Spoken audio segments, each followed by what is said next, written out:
I had the great privilege of chairing the Social Policy and Legal Affairs Committee when we undertook an inquiry, a very extensive inquiry that took over 12 months into family, domestic and sexual violence. One of those issues naturally was the issue of whether there should be paid domestic violence leave.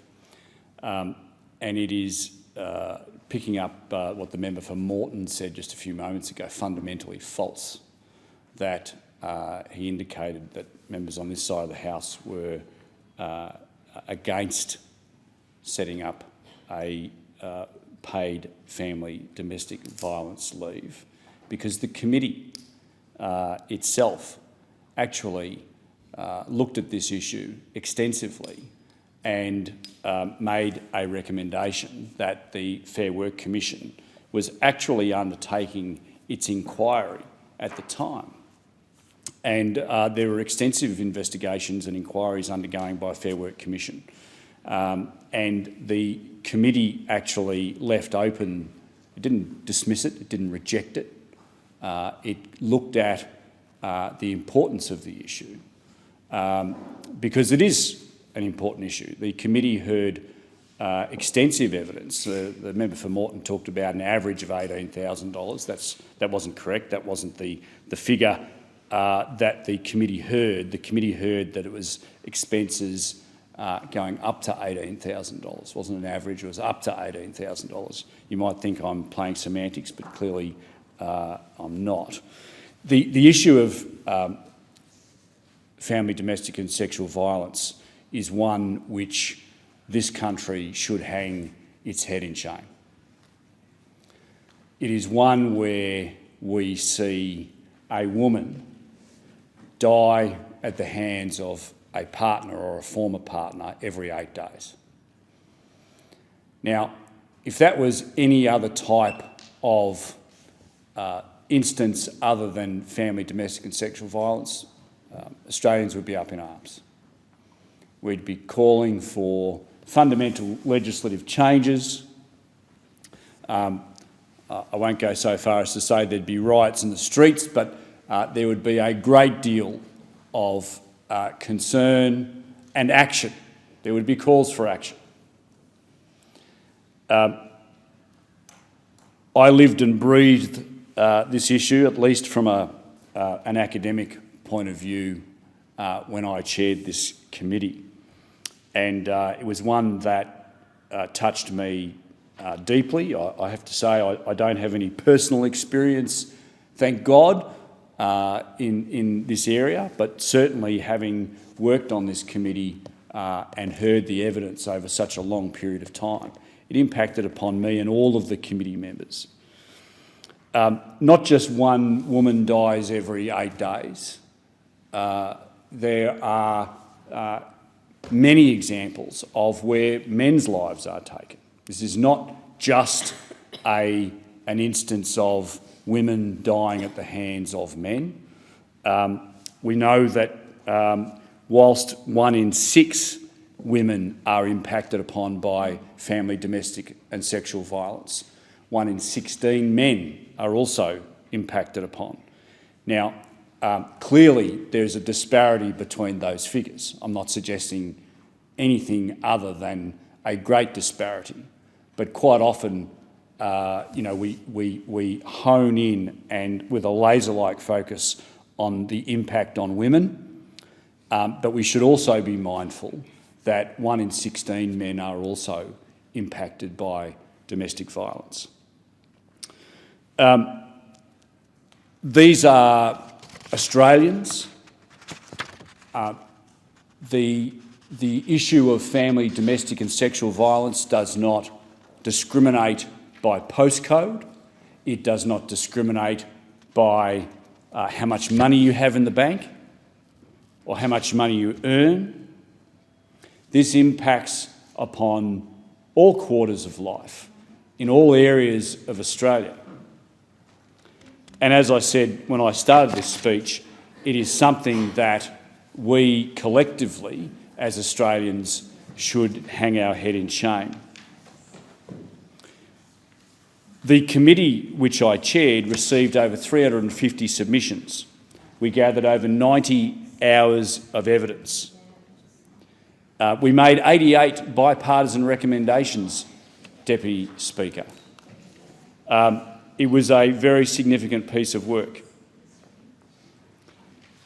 This inquiry formed the shaping of the next national plan to reduce violence against women and children, and I am, for one, very, very proud of the work that we did.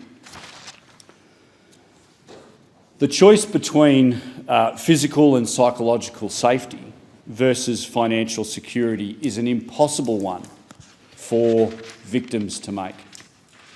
Many victims of domestic, family and sexual violence feel entrapped. And this goes to the very issue of whether there should be a form or some form of paid leave. No person should feel that they have to continue to live with a person because they can't afford not to, if that relationship is a violent one. We in the committee recommended that the Fair Work Commission review the family violence leave measures that were already in place, which was 5 days of unpaid leave. The committee knew that the Fair Work Commission was undertaking extensive work on this issue. So if there was ever any criticism of the committee as to why it didn't make this decision about the introduction of paid domestic violence leave, it was because the work was already being undertaken extensively by the Fair Work Commission. Now, in their review, the Fair Work Commission ruled that leave should be paid for 10 days for full-time employees and on a pro rata basis for part-time employees. This was what the Fair Work Commission found. It found that leave should be accrued progressively each year, in the same way as personal and carers leave is accrued under the National Employment Standards to a cap of 10 days. It found that leave should be accessible in advance of an entitlement to such leave accruing by agreement with the employee and employer. It found that leave should be paid at the employee's base rate of pay. It found that leave should extend only to those who are experiencing violent, threatening or other abusive behaviour to coerce, control, harm or intimidate an employee by a close relative. It found that this ruling is in line with the Commission's previous ruling under Section 106B of the Fair Work Act. Now, Madam Deputy Speaker, I support this bill with some caveats. The problem with the bill as it is currently drafted is that it goes beyond the recommendations of the Fair Work Commission. The bill effectively, as drafted, mirrors the recommendations of the ACTU to the Fair Work Commission. So it goes beyond the findings of the Fair Work Commission. Now, we all talk about in this place about the importance of an independent arbiter, an independent umpire, in this case the Fair Work Commission. What this government has done has gone beyond it, and I'll talk about some of the problems with the way that they've addressed this issue. Instead of supporting paid leave at the base rate of pay, as is the custom with other forms of personal leave, and in line with the Fair Work Commission's decision, Labor are promising a rate of pay including bonuses, loadings, allowances, overtime, penalty rates and other incentive-based payments. Now, this is proof that the Labor Party do not understand the way that small business operate. it is proof that the Labor Party don't understand business, full stop. Now, how, I ask you, Madam Deputy Speaker, how is an employer going to calculate the rate of pay when the employer has to take into account bonuses, loadings, allowances, overtime, penalty rates, when those have not been worked, they have not been earned? How do you calculate, for instance, a commission which has not been earned? How do you calculate an overtime that has not been earned? These are things that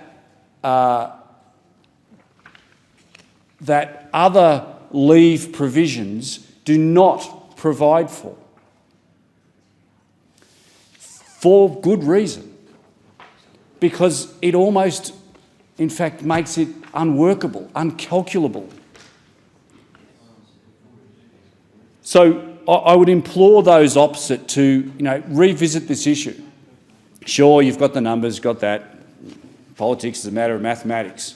But on behalf of small businesses in particular around this country, I would implore those members opposite to really have a good look about how these provisions are actually going to work. I'm not arguing with the merits of the underlying argument.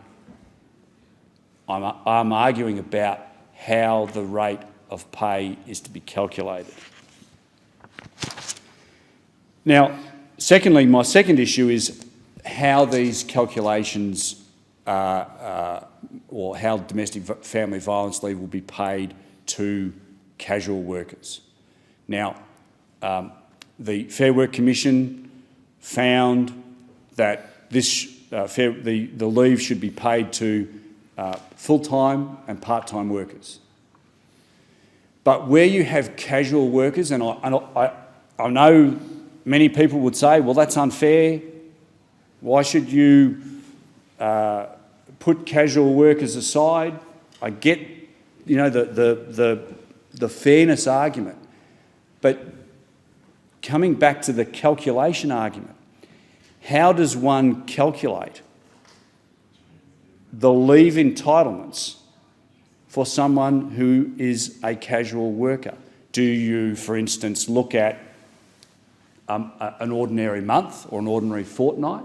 I've got 10 days leave. Do you look at an ordinary? Do you calculate it over an average period?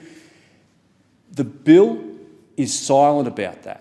So how are those calculations going to be made, Mr Deputy Speaker? I know you're very curious about that, and with good reason. Clearly, what about irregular rosters, irregular work? The whole basis of casual work is irregular. So the Fair Work Commission expressly did not extend it to casuals. Now, the other concern I've got is the upfront accrual of 10 days leave. Labor are proposing that the whole 10 days of leave be accrued on day one of employment. Now, that is totally inconsistent with other forms of leave that are paid.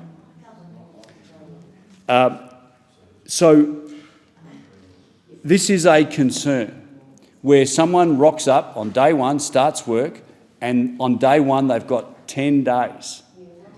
So this is not Andrew Wallace, the member for Fisher, saying this. This is the Fair Work Commission that didn't extend this leave, as important as it is, to the various concerns that I've raised here. And it didn't do it for good reason. So the Labor Party have got a choice. They can box on and march through with their numbers, the iron laws of arithmetic, but I would ask them, on behalf of every small business owner around this country that is ultimately going to have to pay for this, make it workable. Don't just repeat the lines of the ACTU. Respect the umpire's decision, and the umpire is the